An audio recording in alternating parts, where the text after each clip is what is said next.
ಕಲಬುರಗಿ ಜಿಲ್ಲೆಯ ಸಿದ್ದರಾಮಯ್ಯ ಅಭಿಮಾನಿ ಬಳಗದ ವತಿಯಿಂದ ಕಾಂಗ್ರೆಸ್ ಹೈಕಮಾಂಡ್ 5 ವರ್ಷ ಪೂರ್ಣಾವಧಿ ಸಿಎಂ ಆಗಿ ಆಡಳಿತ ಮಾಡಲು ಸಿದ್ದರಾಮಯ್ಯ ಅವರಿಗೆ ಅವಕಾಶ ಕಲ್ಪಿಸಿಕೊಡಬೇಕೆಂದು ಕಲಬುರಗಿ ನಗರದ ಶರಣಬಸವೇಶ್ವರ ದೇವಸ್ಥಾನದಲ್ಲಿ 101 ತೆಂಗಿನಕಾಯಿ ಒಡೆದಿದ್ದಾರೆ. ಮಹಾಂತೇಶ್ ಎಸ್ ಕೌಲ್ಗಿ ಸುದ್ದಿಗಾರರೊಂದಿಗೆ ಮಾತನಾಡುತ್ತಾ ತಮ್ಮ ಅನಿಸಿಕೆಯನ್ನ ಹೇಳಿದ್ದಾರೆ. ಬ್ಯೂರೋ ರಿಪೋರ್ಟ್ ಮಲ್ಲಿಕಾರ್ಜುನ್ ಪ್ರಜಾಪವ ಟಿವಿ ಕಲಬುರಗಿ.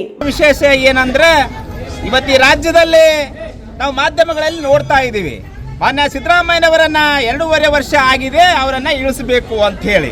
ಅರೆ ನಾವು ಇವತ್ತು ಕೇಳ್ತಾ ಇದ್ದೀವಿ, ಯಾರ ಹತ್ರ ಆಗಿದೆ ಇದು 2.5 ವರ್ಷ ಅಂತ ಹೇಳಿ? ಯಾರು ಹೇಳಿದಾರ? ಏನು ಮಲ್ಲಿಕಾರ್ಜುನ್ ಖರ್ಗೆ ಸಾಹೇಬ್ರು ಹೇಳ್ಯಾರ? ರಾಹುಲ್ ಗಾಂಧಿ ಅವ್ರು ಹೇಳ್ಯಾರ? ಸೋನಿಯಾ ಗಾಂಧಿ ಅವ್ರು ಹೇಳ್ಯಾರ? ವೇಣುಗೋಪಾಲ್ ಸಾಹೇಬ್ ಹೇಳ್ಯಾರ? ಯಾರು ಹೇಳ್ಯಾರ್ರಿ? ಯಾರು ಹೇಳೇ ಇಲ್ಲ.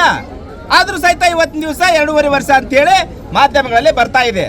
ಆ ಕಾರಣಕ್ಕಾಗಿ ಇವತ್ತಿನ ದಿವಸ ನಾವು ಕಲಬುರಗಿ ನಗರದ ಶರಣಬಸವೇಶ್ವರ ದೇವಸ್ಥಾನದಲ್ಲಿ 2013ರಲ್ಲೂ ಸಹಿತ ನಾವು ಪೂಜೆ ಮಾಡಿ ಹರಕೆ ಹೊತ್ತಿದ್ದೀವಿ, ಮಾನ್ಯ ಸಿದ್ದರಾಮಯ್ಯನವರ ಮುಖ್ಯಮಂತ್ರಿ ಆಗಬೇಕು ಅಂತೇಳಿ. ಅವರು ಮುಖ್ಯಮಂತ್ರಿ ಆದರು 5 ವರ್ಷಗಳಲ್ಲಿ ರಾಜ್ಯದಲ್ಲಿ ಹಲವಾರು ಭಾಗ್ಯಗಳನ್ನು ಕೊಟ್ಟಿರ್ತಕ್ಕಂಥದ್ದು ನಾವೆಲ್ಲ ನೋಡ್ತಾ ಇದ್ದೀವಿ. ಅನ್ನ ಭಾಗ್ಯ ಆಗಿರ್ಬೋದು, ಕೃಷಿ ಭಾಗ್ಯ ಆಗಿರ್ಬೋದು, ಶಾದಿ ಭಾಗ್ಯ ಆಗಿರ್ಬೋದು, ಹೀಗೆ ಹಲವಾರು ಹಕ್ಕುಗಳಾಗಿರ್ಬೋದು, ನಮ್ಮ ಹೊಲ ನಮ್ಮ ದಾರಿ, ಹೀಗೆ ಎಲ್ಲರಿಗೂ, ರೈತರಿಗೆ, ಮಹಿಳೆಯರಿಗೆ, ಕಾರ್ಮಿಕರಿಗೆ ಎಲ್ಲರಿಗೆ ಅನುಕೂಲ ಮಾಡಿರ್ತಕ್ಕಂಥದ್ದು ಮಾನ್ಯ ಸಿದ್ದರಾಮಯ್ಯನವರು. ಇವತ್ತು 2ನೇ ಅವಧಿಗೆ ಅವ್ರ ನೇತೃತ್ವದ ಚುನಾವಣೆ ಆಗಿದೆ. ಇವತ್ತು ಈ ರಾಜ್ಯದಲ್ಲಿ ಎಲ್ಲ ದಲಿತ ಸಮಾಜ, ಹಿಂದುಳಿದ ವರ್ಗದವರು, ಅಲ್ಪಸಂಖ್ಯಾತರು, ಮೇಲ್ವರ್ಗದವರು, ಮಹಿಳೆಯರು, ಕಾರ್ಮಿಕರು ಎಲ್ಲರೂ ಸಹಿತ ಯಾವುದೇ ಜಾತಿ ಭೇದ, ಯಾವುದೇ ಧರ್ಮ ಇಲ್ಲಿ ನೋಡ್ಲಾರ್ದೇನೆ ಅವರಿಗೆ ಇವತ್ತು ದಿವಸ ಕಾಂಗ್ರೆಸ್ ಪಕ್ಷಕ್ಕೆ ವೋಟ್ ಹಾಕಿ 136 ಸೀಟನ್ನು ತಂದಿದ್ದಾರೆ.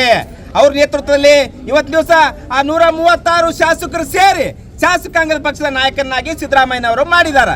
ಏನು ರಾಜ್ಯದ ಜನ 1 ವರ್ಷಕ್ಕ 2 ವರ್ಷಕ್ಕ ಆಯ್ಕೆ ಮಾಡ್ಯಾರ? 5 ವರ್ಷಕ್ಕ ಆಡಳಿತ ಮಾಡ್ಲಕ್ಕ ಅಧಿಕಾರ ಕೊಟ್ಟಾರ. ಇವತ್ತಿನ ದಿವಸ ಶಾಸಕರೆಲ್ಲರೂ ಶಾಸಕಾಂಗದ ಪಕ್ಷದ ನಾಯಕನ ಆಯ್ಕೆ ಮಾಡೋ ಸಂದರ್ಭದಾಗ ಯಾರಾದ್ರೂ 2.5 ವರ್ಷಕ್ಕೆ ಸಿದ್ದರಾಮಯ್ಯನವರು 2.5 ವರ್ಷಕ್ಕೆ ಮತ್ತೊಬ್ರು ಅಂತ ಹೇಳ್ಯಾರ? ಏನು ಹೇಳೇ ಇಲ್ಲ. ಯಾರು ಇದ್ರ ಬಗ್ಗೆ ಮಾತೇ ಆಡಿಲ್ಲ. ಆದ್ರೂ ಸಹಿತ ಇವತ್ತು ದಿವಸ ಅವರಿಗೆ ಇಳಿಸ್ತಾರ ಅಂತೇಳಿ ಒಂದು ಆವಾಜ್ ಬರ್ತಾ ಇದೆ. ಆ ಕಾರಣಕ್ಕಾಗಿ ಇವತ್ತು ದಿವಸ ನಾವು ಶರಣಬಸವೇಶ್ವರಲ್ಲಿ ಪ್ರಾರ್ಥನೆ ಮಾಡ್ತಾ ಇದ್ದೀವಿ, ಮಾನ್ಯ ಸಿದ್ದರಾಮಯ್ಯನವರಿಗೆ ಶಕ್ತಿ ಕೊಡ್ಲಿ.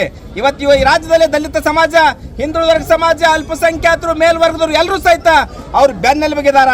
ಯಾವುದೇ ಕಾರಣಕ್ಕೂ ಅವ್ರು ಡಿಸ್ಟರ್ಬ್ ಮಾಡಬೇಡ್ರಿ, 5 ವರ್ಷ ಪೂರ್ಣಾವಧಿ ಸರ್ಕಾರ ಮಾಡಬೇಕು ಅಂತೇಳಿ ನಾವು ಆಗ್ರಹ ಮಾಡ್ತಾ ಇದ್ದೀವಿ.